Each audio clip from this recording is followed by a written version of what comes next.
पता ये क्यों आई है ऐश्वर्या राय? इसको संबंध तो पहले 2 बार जा चुके हैं, लेकिन अब ये इसलिए आई है, इसको पता लग गया कि ईडी अब तुम्हें गिरफ्तार करने वाली है अगर अब की बार पर नहीं पहुंची तो। यहाँ जवाहरलाल नेहरू मार्ग पे ईडी का जो है हेडक्वार्टर है, वहाँ पे इंटेरोगेशन हुई है 7 घंटे तक, और उसमें उसके पसीने पसीने आ गए। हमारे सोर्सेज से हमको जानकारी आई है अमिताभ बच्चन की इंटेरोगेशन होगी, हमारे सोर्सेज से हमको जानकारी आई है अमिताभ बच्चन को बुलाया जाएगा। लेकिन हम भारत सरकार से ये चाहते हैं कि इसके अंदर जो ऐश्वर्या राय के अलावा अमिताभ बच्चन की भी इंटरोगेशन होनी चाहिए, और जैकलिन फर्नांडिस और नोरा फतेही की इंटरोगेशन तो हो ही रही है। और एक और नाम बता दूं मैं आपको, सुकेश चंद्रशेखर ने नाम लिया श्रद्धा कपूर का, कह रहा है 2015 से जानता हूं मैं इसको। नमस्कार, स्वागत है आपका हमारे चैनल पर। कल ईडी की तरफ से ऐश्वर्या राय को समन किया गया। 6.5 घंटे की पूछताछ के बाद अब लगातार सवाल यही उठ रहा है, जिस तरीके से कल संसद में जया बच्चन का जो बिहेवियर था वो देखने के लिए मिला, और उसके बाद अब लगातार सवाल उठाए जा रहे हैं देश की जनता की तरफ से भी अगला नंबर किसका होगा जिसका नाम पनामा पेपर्स में आया है। इसी सारे मुद्दे पर बात करने के लिए मेरे साथ यहाँ मौजूद है मंजीत डागर जी, और मंजीत सर से पूछेंगे सर किस तरीके से देखते हैं कि आज पनामा पेपर्स में ऐश्वर्या का नाम आया है। ईडी ने 6.5 घंटे तक जांच पड़ताल की है, बात की है, क्वेश्चंस भी किए हैं कंपनियों के लेकर। अगला नंबर किसका है? बच्चन परिवार में से, हमारे देश में से तमाम लोगों के नाम आए हैं। बच्चन परिवार को लेकर लगातार उंगलियां उठ रही हैं। अब देखिए, ऐश्वर्या राय का नाम पनामा पेपर्स में है, इसका खुलासा हम पिछले साल ही आपके सामने कर चुके हैं, और मैं आपको ये सारी जानकारी विद एविडेंस बता चुका हूँ। और मैंने सुशांत सिंह राजपूत के केस में अनेकों बार पनामा पेपर्स का नाम लिया है, और ये बात मैंने पिछले साल 11 सितंबर को आपको इंटरव्यू देते वक्त कही है, और मैं आगे की बात बताता हूँ इस विषय में। और इसमें ये भी बता देता हूँ कि इसमें ऐश्वर्या राय कहाँ तक इसमें गहरे फंसी हुई हैं। देखिए, सबसे बड़ी बात यह है कि आपने एक चीज़ नोटिस की होगी कि जब सुशांत सिंह राजपूत का मामला आया था, तो जितने भी स्टार बॉलीवुड के अंदर थे, मुंबई के अंदर थे, वो कभी भी इस विषय में बोलते नहीं थे। और मैंने आपको इसका खुलासा किया था, ये बोलते क्यों नहीं है। उसका कारण है मनी लॉन्ड्रिंग के खेल। मनी लॉन्ड्रिंग मतलब ब्लैक मनी को वाइट करना, वाइट मनी को ब्लैक करना। बॉलीवुड के स्टारों का जो काला धन है वो विदेशों में छुपा हुआ है, टैक्स हेवन्स के अंदर। तो ये लोग जो है, ये पैसा गया है दुबई के रास्ते, मॉरिशस के रास्ते, और वहाँ पर अंडरवर्ल्ड का कंट्रोल है। ISI और अंडरवर्ल्ड का बहुत बड़ा नेटवर्क मनी लॉन्ड्रिंग और हवाला के कामों में लगा हुआ है, और उनको इनके सारे अकाउंटों की जानकारी है। अब ये खुलासा देखिए, ये पनामा पेपर्स जो है, सबसे पहले तो ये बात पनामा पेपर्स के बारे में लोगों को ये जानकारी होनी चाहिए, भाई ये चीज़ है क्या अपने आप में। पनामा एक छोटा सा एक देश है लैटिन अमेरिका के अंदर, 40 लाख उसकी पॉपुलेशन है। लेकिन वहाँ पर क्या है कि वहाँ पे एक मोजेक फोन्सेका नाम की एक छोटी सी कंपनी है, लॉ फर्म है, और उसके सर्वर से जो एक संगठन ने सर्वर हैक करके सारी डिटेल जो है प्राप्त करी है, और उस संगठन का नाम क्या, ICIJ। उसमें इंडिया का इंडियन एक्सप्रेस जुड़ा है। 100 देशों के पत्रकार एक गुप्त तरीके से संगठन बना करके जुड़े हुए हैं। वो गुप्त जो संगठन है, उस गुप्त संगठन का नाम ICIJ है। उसने सर्वर हैक करके सारी जानकारी प्राप्त करी है, और पनामा पेपर्स सामने आए हैं कब, 3 अप्रैल 2016 को। और पनामा पेपर्स ने सारी दुनिया के VIP लोगों को हिला करके रख दिया, और क्योंकि उसके अंदर बड़े बड़े देशों के प्रधानमंत्रियों के नाम, राष्ट्रपतियों के नाम, बड़ी बड़ी कंपनीज के CEO के नाम, जुडिशरी के लोग, इस पनामा पेपर्स के अंदर बड़े बड़े हॉलीवुड के स्टारों के नाम, आपको ओपरा विनफ्रे का नाम था इसमें पनामा पेपर्स के अंदर। और पाकिस्तान के अंदर तो नवाज शरीफ की गद्दी चली गई, 10 साल की जेल हो गई पनामा पेपर्स के चक्कर में। और ये याचिका सुप्रीम कोर्ट पाकिस्तान में किसने डाली थी, इमरान खान की जो पार्टी है तहरीक-ए-इंसाफ पार्टी, उसमें इमरान खान गए थे सुप्रीम कोर्ट में, और 10 साल की जो है उसमें उसके अंदर जो सज़ा दी गई है नवाज शरीफ को, और उसको इलेक्शन लड़ने से महरूम किया गया है। अब बताइए कितना बड़ा मामला, छोटा मोटा मामला नहीं है। लेकिन बात जब ऐश्वर्या राय की आई, तो ऐश्वर्या राय को कल ईडी के दफ्तर दिल्ली में है, दिल्ली में यहाँ इंटेरोगेशन हुई, मुंबई में नहीं, ये ध्यान रखना है इस बात का। यहाँ जवाहरलाल नेहरू मार्ग पे ईडी का जो है हेडक्वार्टर है, वहाँ पे इंटेरोगेशन हुई है 7 घंटे तक, और उसमें उसके पसीने पसीने आ गए। हमारे सोर्सेज से हमको जानकारी आई है कि जो ये 2005 की बनाई हुई कंपनी थी, और ये सारी जो डॉक्यूमेंट्स हैं इंडियन एक्सप्रेस ने प्राप्त करे हैं, मेरे पास इनकी कॉपी है, और ये इंडियन एक्सप्रेस ने जो अपनी वेबसाइट पे भी डाले हैं, इसकी एक कॉपी मेरे पास भी है, और इंडियन एक्सप्रेस भी दे चुका, पहले ही बता रहा हूँ क्योंकि।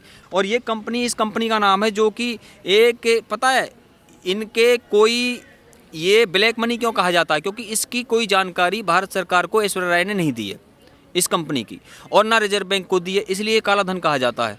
टैक्स की चोरी है ये, और अरबों रुपए की चोरी होती है। इस कंपनी का नाम है एमिक पार्टनर्स लिमिटेड, और एमिक पार्टनर्स लिमिटेड जो है ये रजिस्टर्ड है कहाँ पर, ब्रिटिश वर्जिन आइलैंड, और ये आइलैंड है लैटिन अमेरिका के अंदर। और लैटिन अमेरिका के अंदर बेशक ये आइलैंड, लेकिन इस पे राज किसका चलता है, ब्रिटेन की सरकार का चलता है। यहाँ का जो हाईएस्ट ऑफिसर होता है वो गवर्नर होता है। यहाँ पे टैक्स नहीं है, यहाँ पे आप कितना भी कमा लीजिए 1 रुपया भी टैक्स नहीं देना आपको। और ये गवर्न होता है कहाँ से, जो है ब्रिटेन से गवर्न होता है। ये है टैक्स हेवन बोला जाता है। टैक्स हेवन मतलब जहाँ पे आप अपने जो है अपने काले धन को छुपा सकते हैं, उनको टैक्स हेवन्स कहते हैं, जहाँ टैक्स की छूट है। दूसरी बात, इसी तरीके का एक आइलैंड है ब्रिटेन के अंदर, जर्सी आइलैंड, जो वो बहुत बड़ा टैक्स हेवन है। मैंने पिछले साल आपको जानकारी दी थी। इसी तरीके का एक और टैक्स हेवन दुबई, और दुबई तो वर्ल्ड का सबसे बड़ा टैक्स हेवन है, वर्ल्ड का सबसे बड़ा टैक्स हेवन है। और ये जानकारी मैं किस लिए दे रहा हूँ, आप बताइए। बॉलीवुड की बात आ गई। देखिए आगे की फ्यूचर की बात मैं आपको बता देता हूँ कि इस पनामा पेपर्स में ही ऐश्वर्या राय का नाम नहीं है, पैराडाइज पेपर्स में भी उसका नाम है। 20 अक्टूबर 2017 को पैराडाइज पेपर्स सामने आए हैं। ये भी इसी संगठन ने उजागर किया, ICIJ ने। इसमें ऐश्वर्या राय का नाम है, इसमें भी अमिताभ बच्चन का नाम है, और पनामा पेपर्स में भी। ये भी मैं एक नया खुलासा बता रहा हूँ, अभी ये आएगा मीडिया में, देखना। ये एक्सक्लूसिव बता रहा हूँ आपको। और सुनिए, अमिताभ बच्चन की इंटेरोगेशन होगी। हमारे सोर्सेज से हमको जानकारी आई है, अमिताभ बच्चन को बुलाया जाएगा, उसकी इंटेरोगेशन होगी। और पता है ये क्यों आई है ऐश्वर्या राय, इसको संबंध तो पहले 2 बार जा चुके हैं, लेकिन अब ये इसलिए आई है, इसको पता लग गया कि ईडी अब तुम्हें गिरफ्तार करने वाली है अगर अब की बार पर नहीं पहुंची तो। क्योंकि मामला पार्लियामेंट में उठ गया। पंकज चौधरी ने जवाब दिया है, यहाँ पे मिनिस्टर ऑफ स्टेट हैं फाइनेंस मिनिस्ट्री में, उसने जवाब दिया है इस विषय में, पनामा पेपर्स के मामले में। और तीसरी बार सम्मान गया है। कभी कोई समझता हो भाई ऐश्वर्या राय पे ज़बरदस्ती ठोक दिया है। और जहाँ तक बात है, देखिए अमिताभ बच्चन तो कहा करते थे हम जहाँ खड़े हो जाते हैं लाइन वहीं से शुरू हो जाती है। अब लाइन शुरू हो गई ना बच्चन परिवार की। पहले ऐश्वर्या राय का नाम आ गया, और एक मामले में अभिषेक बच्चन भी फंसे हुए हैं, लेकिन उसकी जानकारी ठीक से आई नहीं है। हम निकाल के उसकी जानकारी आपको दे देंगे। दूसरी और मैं बता देता हूँ आपको, ये जब जिस तरीके से 7 घंटे वहाँ इन्वेस्टिगेशन हुई और ये बाहर निकली है, इसका चेहरा देखते हैं आप किस तरीके से था। नींबू की तरह निचोड़ देते हैं वो ईडी वाले। और दूसरा पता लग जाएगा, इन्होंने बहुत नाच कूद कर लिए इन्होंने बॉलीवुड के अंदर।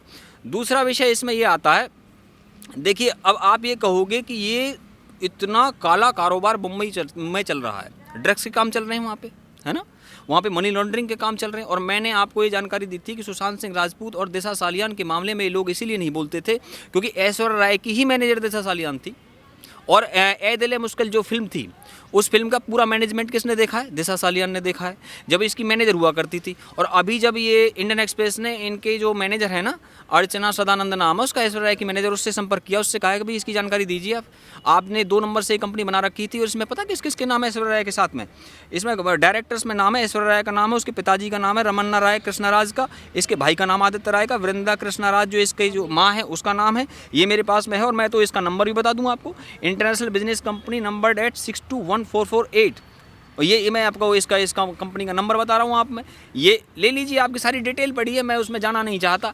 और दूसरी बात और बता दूँ मैं आपको, देखिए खेल क्या है कि अमिताभ बच्चन, उसको इस देश के लोगों ने अपनी आंखों पे रखा, बॉलीवुड के स्टारों को भी रखा, बाकी लोगों को भी, लेकिन बदले में क्या दिया उन लोगों ने हमको, बताइए आप। जब कुली फिल्म के अंदर अमिताभ बच्चन की आंत में जो है वो हो गया था शूटिंग करते वक्त, एक तरीके से शूटिंग करते वक्त बहुत ज़बरदस्त चोट आई थी, तो वो ऐसी हालत में थे, लगभग बेहोशी की हालत में थे। पूरे देश ने दुआएं मांगी थी अमिताभ बच्चन के लिए। ईमानदारी की बात है, आप पूछिए हिंदुस्तान के लोगों को, और ये जानकारी में नहीं हो तो पुराने लोगों को पूछ लीजिए, क्योंकि हमारा तो उस वक्त जन्म भी नहीं हुआ था। उस ज़माने की मैं बात बता रहा हूँ। पूरे भारत ने दुआएं मांगी थी, इन लोगों के लिए दुआएं मांगी थी जो काले धन विदेशों में रखते हैं ये, और ये लोग तभी जो है इस तरह की काली दुनिया में प्रवेश कर गए हैं। अमिताभ बच्चन पे इतना सारा कर्ज था, दूरदर्शन का 19 करोड़ रुपये का कर्ज था, तो फिर इसने बी ग्रेड फिल्में करनी शुरू कर दी। बूम फिल्म आई थी ना कैटरीना कैफ की, उसमें बी ग्रेड काम किया, बूढ़ा आदमी होकर के, वहाँ किस तरह का संदेश देने लग रहा था, क्योंकि कर्ज चढ़ा हुआ था, और धोखा दे दिया अमर सिंह को। अमर सिंह ने निकाला इसको उस खाई से। और चलो मैं उसमें न जा करके एक और विशेष बात मैं आपकी नॉलेज में दे दूं, जया बच्चन ने कल पार्लियामेंट में जो बयान दिया है, वो चेयर को संबोधित करना चाहिए उसको, स्पीकर को, और वो बीजेपी वालों को संबोधित करके कह रही है कि भाई तुम्हारे बुरे दिन आएंगे। अच्छा, उनको बुरे दिन बता रही, समाजवादी पार्टी की सांसद है, समाजवादी पार्टी ने ही अमिताभ बच्चन को भी सांसद बनाया था, ठीक है, तो ड्रग्स के मामले में भी उनको डिफेंड कर रही थी, अब मनी लॉन्ड्रिंग के मामले में डिफेंड कर रही है। इसका तो मेंटली डिस्टर्ब होने का मामला है। मीडिया वालों को अक्सर ही डांटती रहती है, लेकिन किसी का हाथ नहीं लग रहा। कोई मानहानि का केस कर दे तो 2 मिनट में समझ में भी आ जाएगा। उस वक्त भी आपने देखा इतनी सीनियर है, सब लोग इज्जत कर रहे हैं, तो इज्जत का मतलब ये नहीं है कि आप जो किसी पे इस तरह से टूट पड़ोगे। और मैं आपको एक विशेष बात बता दूं, देखिए सैरन जी एक चीज़ और समझ लीजिए आप, अभी जैकलिन फर्नांडिस का मामला भी आया ना, मनी लॉन्ड्रिंग का, और मैंने आपको पहले जिक्र किया था जैकलिन फर्नांडिस एक महाठग से दोस्ती कर रही है, अफेयर चल रहा है उससे, और उनकी पीआर ने, देखो पीआर का क्या खेल है, पीआर वाले इनको दबाने का काम करते हैं। उसकी जैकलिन फर्नांडिस की पीआर ने कहा कि भाई ये तो हमें पता ही नहीं था, सुकेश चंद्रशेखर नाम का जो ठग है हम जानते नहीं थे, इसको विश्वास कर लिया, ये झूठ है ये। और वो सेल्फी भी जो है बहुत ही इंटीमेट सेल्फी है वो, अब हमें यहाँ बतानी पड़ रही है कैमरे पे ये बात। और वो दुनिया भर के 200 करोड़ रुपए तो उसने जो है अपने अकाउंट में डाल रखे हैं ठगी करके, एक टीटीवी दिनाकरण वाले मामले में और एक और मामले में, कई मामलों में डाल रखे हैं। मैं उनमें जाना नहीं चाहता, लेकिन मोटी बात बता देता हूँ, 1 करोड़ रुपया तो जेल वालों को देता था कि वहाँ पे सारी लैपटॉप वैपटॉप सारी सुविधाएं उसको जेल में अवेलेबल करा रखी थी। और ये जो है ये क्या कर रही थी, अभी जब इसे भाग रही थी इंडिया से, तब एयरपोर्ट पर पकड़ा है इसको, दबंग टूर था रियाद के अंदर सलमान खान का, उसमें जा रही थी। लेकिन तब जो वहाँ जा करके ईडी ने इसको दबोचा, पकड़ के उनको, ईडी को इन्फॉर्मेशन मिली, ईडी भागी वहाँ से गाड़ी लेकर के पकड़ के वहाँ के रेड कॉर्नर नोटिस से रोको इसे यहीं पे। ये बताइए, जहां लगातार बच्चन परिवार की मुश्किलें बढ़ रही हैं, ईडी भी एक के बाद एक, जैसा कि आपने कहा कि अभी बुलाने वाली है अमिताभ बच्चन को, पर कल संसद में खड़े होकर जया बच्चन का कहना था कि हमारे ऊपर ये पॉलिटिकल राजनीति हो रही है, हमसे बदला लिया जा रहा है। क्या इस तरीके से बयान देकर जो देश की जनता है जो लगातार सवाल पूछ रही है आज बच्चन परिवार से, या फिर आज जो इनकी काली करतूतें निकल कर सामने आ रही हैं, क्या ये साफ हो जाएंगी? ये साफ कहाँ से होंगे? अब जरा मुझे बताइए कि ये जो काले धंधे करने वाले लोग हैं, ये जो पैसा है काला धन, ये कहाँ पे लगता है बताइए? ये जो आतंकवाद में जो पैसा लग रहा है, ये ड्रग्स का पैसा, मनी लॉन्ड्रिंग का पैसा ही तो है। दुबई में मनी लॉन्ड्रिंग के और हवाला के ऑपरेटर्स बैठते हैं, 50 बार हमने आपको जानकारी दी है। और ये जो इस पेपर के अंदर भी ये पैसा यूनाइटेड अरब एमिरेट्स के दुबई के थ्रू विदेश में गया है। और मैं आपको बयान बता देता हूँ, 12 मई 2012 को सुब्रमण्यम स्वामी ने बयान दिया था, भारत का 43% ब्लैक मनी, काला धन दुबई के रास्ते बाहर गया है। और दुबई के अंदर ISI और अंडरवर्ल्ड का कंट्रोल है, और उन्हीं के माध्यम से पैसा विदेशों में जाता है। और इतना ही नहीं है, ये क्या है इससे भी आगे बता दूं। देखिए, कहते हैं कि सच्चाई छुप नहीं सकती झूठे उसूलों से, और खुशबू आ नहीं सकती कागज़ के फूलों से। अभी फ्यूचर की बात यह है कि इसमें जो एक्ट है ना, वो है फेमा का एक्ट।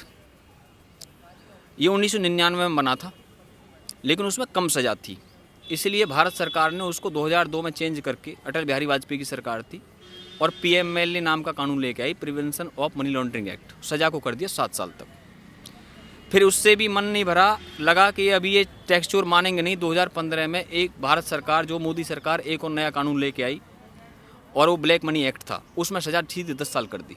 और ये तीनों ही कानून बीजेपी सरकार में आए, 99 के अंदर, 2002 के अंदर, 2015 के अंदर, यानी कि कांग्रेस के काल में कोई भी मनी लॉन्ड्रिंग से संबंधित कानून को सख्त नहीं बनाया गया। ये बात समझ लेना आपको। और मैं और बता दूं, मैंने आपको एक पिछले इंटरव्यू में बताया था कि ड्रग्स को लेकर भी भारत सरकार कानून लाया था ना, अब वो चेंज कर दिया, उसमें अमेंडमेंट कर दिया उसी सेक्शन की, जिस सेक्शन की मैंने आपको यहाँ जानकारी दी है, सेक्शन 27A की, ताकि जमानत ना हो। लेकिन हम भारत सरकार से ये चाहते हैं कि इसके अंदर जो ऐश्वर्या राय के अलावा अमिताभ बच्चन की भी इंटरोगेशन होनी चाहिए, और जैकलिन फर्नांडिस और नोरा फतेही की इंटरोगेशन तो हो ही रही है। और एक और नाम बता दूं मैं आपको, सुकेश चंद्रशेखर ने नाम लिया श्रद्धा कपूर का, कह रहा है कि 2015 से जानता हूं मैं इसको, और इनको महंगे महंगे गिफ्ट दिया करता था। मनी लॉन्ड्रिंग में जितने भी ये लोग बॉलीवुड के अंदर आए हुए हैं, एक एक की जाँच की जानी चाहिए, और इन लोगों की जाँच की जानी चाहिए कि भाई ये लोग जो है दुबई में जो कॉन्सर्ट करते हैं, और जो कुआलालंपुर में कॉन्सर्ट करते हैं, जो टोरंटो में कॉन्सर्ट करते हैं, रियाद में कॉन्सर्ट करते हैं, इन कॉन्सर्ट को करवा कौन रहा है, पैसे कौन दे रहा है बताइए। और इनके पीछे ISI के एजेंट लगे हुए हैं। 10 बार जानकारी दे दी है, लेकिन चलो एक जानकारी और फिर दे देता हूँ आपको मैं। सलमान खान का कॉन्सर्ट होना था 10 अप्रैल को 2020 के अंदर ह्यूस्टन के अंदर, और उसे कौन करवा रहा था? उसे रेहान सिद्दीकी करवा रहा था। चलो कॉन्सर्ट तो बहुत सारे, लेकिन मैं वो बता रहा हूँ जिसको भारत सरकार ने, इसकी जानकारी किसको दी थी? सलमान खान को दी थी। कहाँ से जानकारी मिली थी? ह्यूस्टन में भारत का कॉन्सुलेट जनरल है, दूतावास है ह्यूस्टन के अंदर, वो टेक्सास में पड़ता है, उन्होंने दी वाशिंगटन DC के अंदर। वाशिंगटन DC से जो मिनिस्ट्री ऑफ एक्सटर्नल अफेयर्स को मिली यहाँ पे, और इन लोगों ने भी सलमान खान को जानकारी दी। अब बताइए कितने नेटवर्क के थ्रू भारत की एजेंसियों को कितनी मेहनत करके ये काम करना पड़ रहा, वो रद्द किया। चलो इस काम के लिए मैं सलमान की तारीफ़ करता हूँ खुले दिल से कि जो है उसने उस कॉन्सर्ट को रद्द किया, और मैं चाहता हूँ भैया उनकी तरह ऐसा एक उदाहरण पेश करें। लेकिन सलमान खान साहब को कई मामलों में जो है जो जवाब देना चाहिए, इन मामलों में भी उन्हें आकर के बात करनी चाहिए। कोई भी अच्छा काम होगा हम तारीफ़ भी करेंगे, उसकी ऐसी बात नहीं है।